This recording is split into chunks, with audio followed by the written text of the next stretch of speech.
வணக்கம் and welcome to motivational astrology. நான் உங்க மினி பேசிட்டு இருக்கேன். இன்னைக்கு நம்ம பார்க்க போறது ஒரு இன்ட்ரெஸ்டிங்கான யோகத்தை பத்தினது தான். நம்ம எல்லாருமே யோசிச்சிருப்போம், என்னடா எல்லாருக்கும் இந்த பில்லி சூன்யம்லாம் பலிக்கிறது இல்லையே, இல்ல இந்த பேய் பிசாசு எல்லாம் பிடிக்கிறது இல்லையே, இல்லைன்னா இந்த மனநல பாதிப்பு மனநல குறைவெல்லாம் எல்லாருக்கும் ஆவறது இல்லையே, இதற்கு ஏதாச்சும் ஜாதக அமைப்பு இருக்கா அப்படின்னு நீங்க யோசிச்சிருக்கலாம். கண்டிப்பா வேதிக் சிஸ்டம்ல அதற்கும் ஜாதக அமைப்பு சொல்லப்பட்டிருக்குங்க. அதை பத்தின ஒரு யோகத்தை தான் இன்னைக்கு நம்ம இந்த வீடியோல பார்க்க போறோம். வாங்க வீடியோக்குள்ள போகலாம்.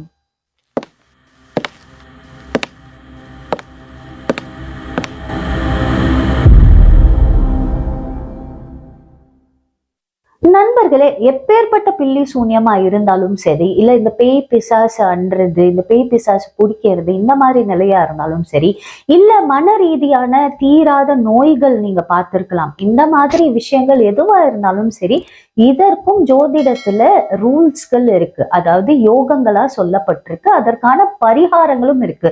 இந்த மாதிரி யோகங்களை பார்த்து நீங்க முதல்ல பயப்படக்கூடாது. ஏன்னா நான் முன்னாடியே ஏன் இதை சொல்றேன்னா, நீங்க பயந்துட்டீங்கன்னாலே அப்போ ஆட்டோமேட்டிக்கா நீங்க அந்த யோகத்தோட கட்டமைப்புக்குள்ள போய் உட்காந்துருவீங்க. ஆட்டோமேட்டிக்கா ஐயோ இது எனக்கு இருக்கேன்னு நீங்க நினைச்சு பயந்தாலே உங்களோட மன அழுத்தம் ஆட்டோமேட்டிக்கா அந்த யோகத்தோட கட்டுப்பாட்டுக்குள்ள போயிடுது.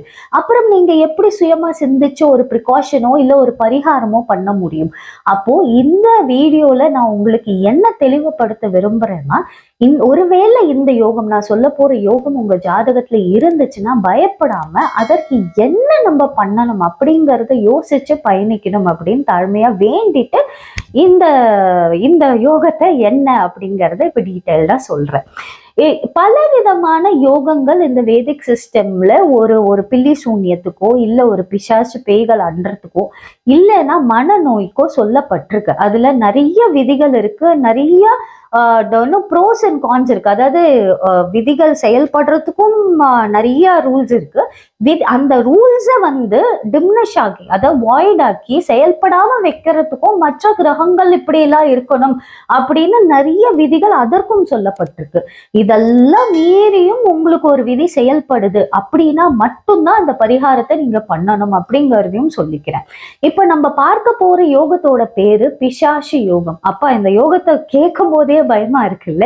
ஆனா இது பயப்படுற அளவு நீங்க கரெக்டா இதை ஹேண்டில் பண்ணிட்டீங்கன்னா ஒன்னும் இல்லைன்னு தான் சொல்லுவேன். ஏன்னா எப்போதுமே ப்ரிகாஷன் இஸ் பெட்டர் தேன் கியூர்ன்னு சொல்லுவாங்க. நம்ம இது தெரிஞ்சுக்கிறதுக்கு மூலமா நம்ம ரொம்ப ஒரு ஒரு ஒரு துரித தன்மையோட ஒரு நல்ல ஒரு ஒரு ஒரு ஆக்டிவான ஒரு நேச்சரோட இதை நம்ம தைரியமா நம்ம எதிர்கொண்டு சரியான பரிகாரங்களை பண்ணும் போதே ஆட்டோமேட்டிக்கா உங்களுக்கு இந்த பிசாசு யோகத்தோட தன்மை கண்டிப்பா அடிபட்டுரும் அப்படிங்கறதையும் பதிவு பண்ணிக்கிறேன்.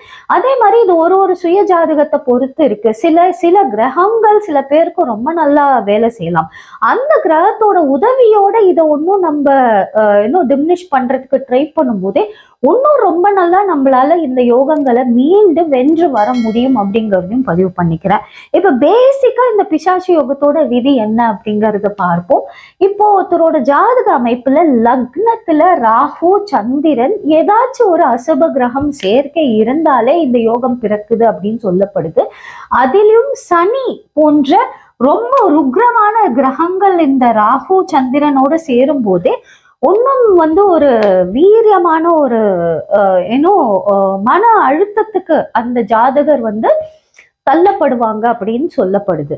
அப்போ இந்த மாதிரி ஆளுங்கல ஈஸியா நம்ம மனசை மாத்தியோ இல்ல மனசை ஒரு ஒரு ஈஸியா மேனிப்புலேட் பண்ணிடலாம், நம்ம ஈஸியா பண்ண முடியும். அந்த மாதிரி ஒரு சுபாவம் உள்ள கேரக்டர்ஸா இந்த ஜாதகர்கள் மாறுறதுனால ஆட்டோமேட்டிக்கா எந்த விதமான தீய சக்தியோ இல்ல ஒரு விதமான மன அழுத்த நோயோ இவங்களை தாக்குறதுக்கு ரொம்ப ஈஸி அப்படின்னு சொல்லப்படுது. ஒருவேளை சனி இல்லை, இங்க வெறும் ராகு சந்திரன் இருந்தா கூட ஒரு தீய கிரகங்களின் பார்வை இங்க விழுந்தாலும் நம்மளுக்கு அதே பலன் கொடுக்கும்னு சொல்லப்படுது. இதற்கு ஒன்றும் நிறைய விதிகள் இருக்கு, நிறைய கிரகங்களின் செயல்பாடுகள், அடுத்த மற்ற கிரகங்களின் செயல்பாடுகளும் இதுல கணக்கு இருக்கு. ஸோ ஒரு ஜாதகத்துக்கும் இது மாறும். ஆனா இந்த வீடியோல நம்ம சொல்ல வர்றது என்னன்னா, இது மாதிரி கன்ஜங்ஷன் ஒருவேளை உங்க ஜாதகத்துல இருக்குன்னா பயந்துராதீங்க.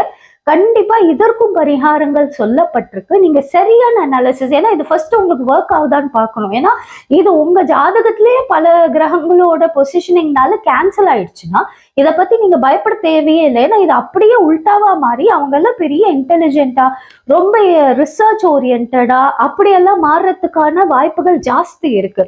அப்போ அந்த மாதிரி ஒரு அறிவாளிய நம்ம இது மாதிரி இல்ல, புத்தியை ஈஸியா மேனிப்புலேட் பண்ற ஆளுன்னு நம்ம தவறா ஜோதிடம் சொல்லிடக்கூடாது. ஸோ நம்ம பூரா ஒரு ஜாதகத்தை அனலைஸ் பண்ண அப்புறம் தான் இது எவ்வளவு % ஒருத்தருக்கு ஒர்க் ஆகுதுன்னு பார்த்துட்டு பரிகாரங்கள் பண்ணா கண்டிப்பா இந்த மாதிரி யோகங்கள்ல இருந்து, தீய யோகங்கள்ல இருந்து நம்மளால தப்பிச்சு கொள்ள முடியும். இதோட வீரியத்தை நம்மளால கண்டிப்பா கம்மி பண்ணி நல்ல ஒரு வாழ்க்கையை வாழ முடியும்னு சொல்லிட்டு இந்த பதிவை நான் முடிச்சுக்கிறேன்.